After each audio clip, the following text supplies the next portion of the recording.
Selamat pagi Bapak Ibu Saudara yang dikasihi Tuhan Yesus. Selamat kita bertemu kembali dalam acara sarapan saat pagi hari ini. Tema renungan firman Tuhan yang saya bawakan pagi ini saya beri judul Hendaklah Kamu Penuh dengan Roh. Kita baca di dalam Efesus 5 ayat yang ke-18. Efesus 5 ayat yang ke-18. Dan janganlah kamu mabuk oleh anggur, karena anggur menimbulkan hawa nafsu, tetapi hendaklah kamu penuh dengan roh. Saudara, firman Tuhan mengatakan, hendaklah kamu penuh dengan roh. Kata hendaklah ini merupakan suatu kata perintah.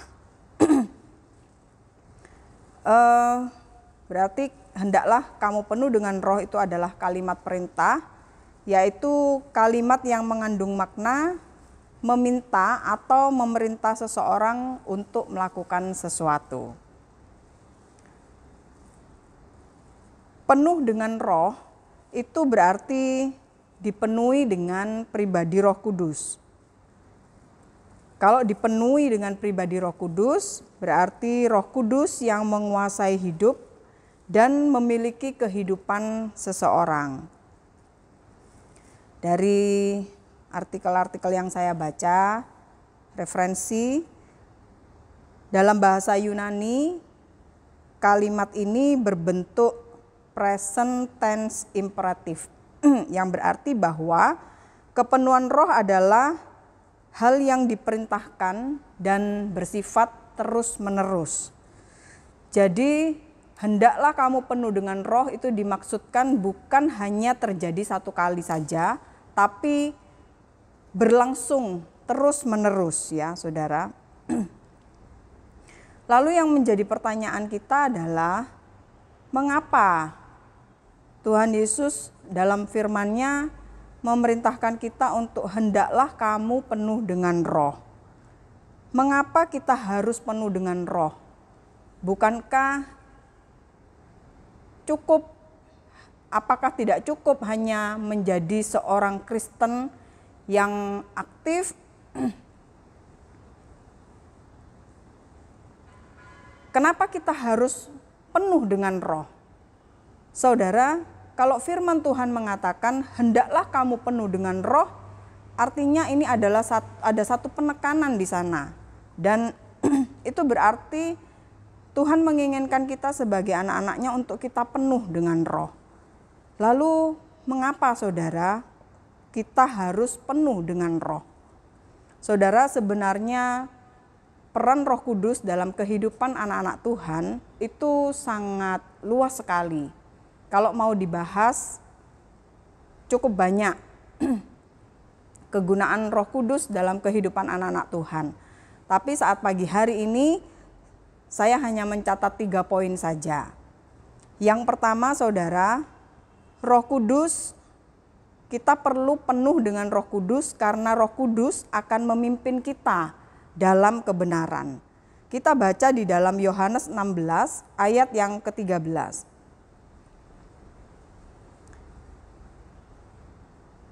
Yohanes 16 ayat yang ke-13. Tetapi apabila Ia datang, yaitu Roh kebenaran, Ia akan memimpin kamu ke dalam seluruh kebenaran. Sebab Ia tidak akan berkata-kata dari dirinya sendiri, tetapi segala sesuatu yang didengarnya, itulah yang akan dikatakannya. Dan Ia akan memberitakan kepadamu hal-hal yang akan datang. Dalam ayat ini dikatakan Ia akan memimpin kamu ke dalam seluruh kebenaran. Ia adalah Roh kebenaran. Tadi dikatakan apabila Ia datang, yaitu Roh kebenaran, Ia akan memimpin kamu ke dalam seluruh kebenaran.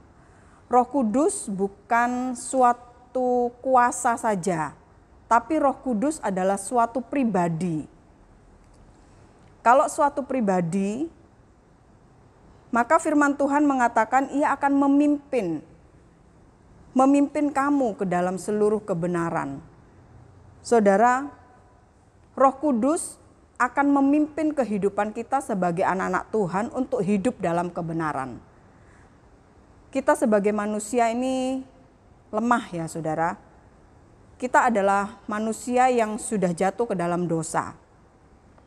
Sehingga secara natural kehidupan kita sebagai manusia ini cenderung untuk berbuat dosa. Dan sulit untuk mengerti apa itu kebenaran. Jadi tanpa Roh Kudus kita akan sulit mengerti kebenaran firman Tuhan.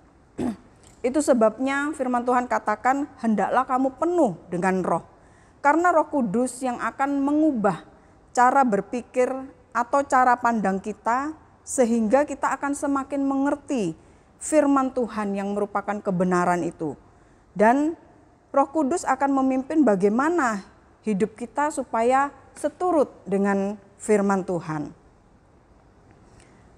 Dengan begitu saudara, kalau kita sudah dipenuhkan dengan Roh Kudus mengubah cara berpikir kita, cara kita memandang sesuatu, maka cara berdoa kita pun akan berubah ya saudara.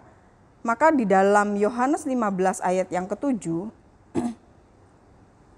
Yohanes 15 ayat yang ke-7 dikatakan, jikalau kamu tinggal di dalam aku dan firmanku tinggal di dalam kamu, mintalah apa saja yang kamu kehendaki dan kamu akan menerimanya. Kalau hidup kita tidak diubahkan oleh Roh Kudus, maka permintaan kita dalam doa-doa kita itu juga akan hanya permintaan-permintaan yang untuk memuaskan diri kita sendiri. Tapi ketika hidup kita dipenuhkan dengan Roh Kudus akan memimpin kita dalam kebenaran. Apa yang benar, Roh Kudus akan memberitahu kepada kita dan sehingga cara berdoa kita pun akan diubahkan oleh Roh Kudus. Maka itulah pentingnya Roh Kudus dalam kehidupan kita sebagai anak-anak Tuhan. Saudara, yang kedua, mengapa kita harus penuh dengan Roh Kudus? Karena Roh Kudus akan membuat hidup kita berbeda. Ketika kita sudah diubahkan cara berpikir, cara pandang kita, maka kita akan menjadi pribadi yang berbeda. Saudara, sekilas orang Kristen dengan orang di luar Tuhan Yesus itu tampak tidak berbeda ya saudara. Tapi kalau hidup kita dipenuhkan dengan Roh Kudus akan membongkar kehidupan kita dari dalam. Dia akan memurnikan seluruh motivasi hidup kita. Disitulah tampak perbedaan kita dengan orang-orang dunia, orang-orang yang tidak mengenal Kristus. Dalam Galatia 5 ayat yang ke-22 dan 23, Galatia 5 ayat 22 dan 23, tetapi buah roh ialah kasih, sukacita, damai sejahtera, kesabaran, kemurahan, kebaikan, kesetiaan, kelemah lembutan, penguasaan diri. Kalau kita sebagai manusia biasa, saudara, kita tidak akan mampu menghasilkan buah seperti ini. Kasih saja kita akan sulit mengasihi orang dengan tulus, dengan murni ya saudara. Yesus mengatakan kita harus mengasihi orang lain, termasuk juga musuh. Nah, kalau mengasihi orang yang berbuat baik dengan kita, yang memiliki hubungan yang baik dengan kita itu sesuatu yang mudah. Tapi mengasihi musuh itu sulit. Sepertinya mustahil untuk kita anak-anak Tuhan bisa melakukan kebenaran firman Tuhan. Tapi tidak ada yang mustahil ketika seorang anak Tuhan dipenuhkan dengan Roh Kudus. Karena Roh Kudus yang akan memberikan kemampuan kepada kita. Itu hanya satu buah kasih saudara, belum buah roh yang lain. Sukacita, damai sejahtera, ketika kita dalam persoalan, ketika kita dalam keadaan yang tertekan. Firman Tuhan mengatakan tetaplah bersukacita, mengucap syukurlah dalam segala hal. Itu tidak akan mungkin bisa kita lakukan saudara. Tapi Roh Kudus yang akan memampukan kita. Kalau hidup kita dipenuhkan dengan Roh Kuduslah yang akan membuat kita menghasilkan buah roh ini ya saudara. Buah roh yang adalah kasih, sukacita, damai sejahtera, kesabaran, kemurahan, kebaikan, kesetiaan, dan kelemah lembutan serta penguasaan diri. Nah, saudara, kemarin dalam ibadah pemuda saya ambil ilustrasi dari saudara Ali. Sebuah buah bisa saja kelihatan baik dari luar, tapi ketika dipotong belum tentu buah itu baik. Ada buah yang kelihatan baik, tapi ketika dipotong dalamnya busuk. Nah, kalau Roh Kudus memenuhi hidup anak-anak Tuhan, kita akan menjadi buah yang berkualitas. Bahkan mungkin kita akan berkualitas super, saudara ya.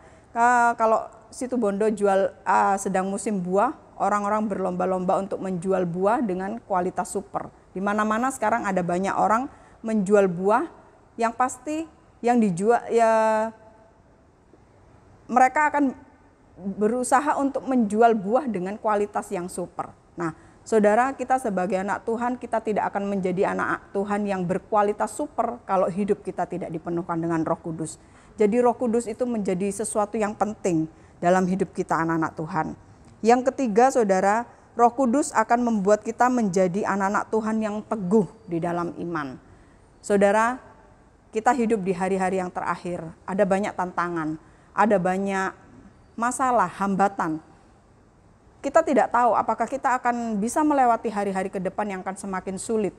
Tapi Roh Kudus yang akan membuat kita bisa bertahan dalam iman kita.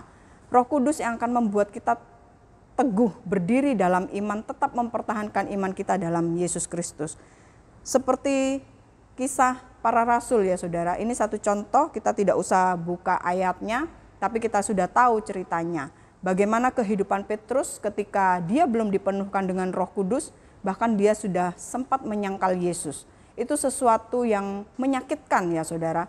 Tapi ketika dia sudah dipenuhkan dengan Roh Kudus, hidupnya menjadi berubah total 180 derajat.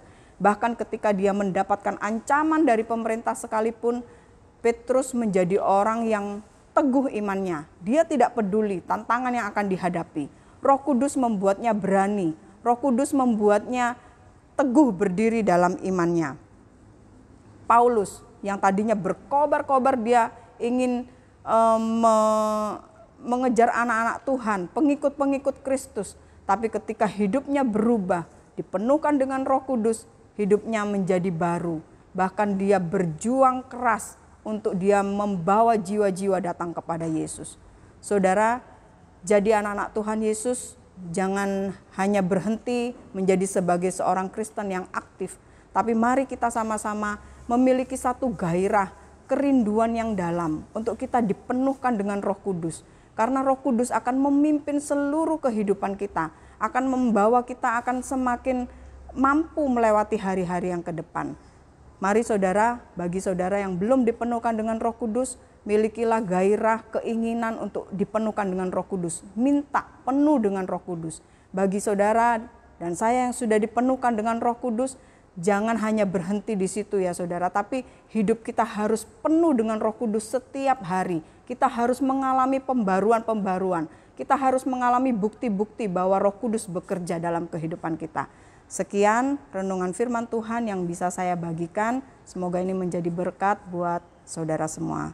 Tuhan Yesus memberkati.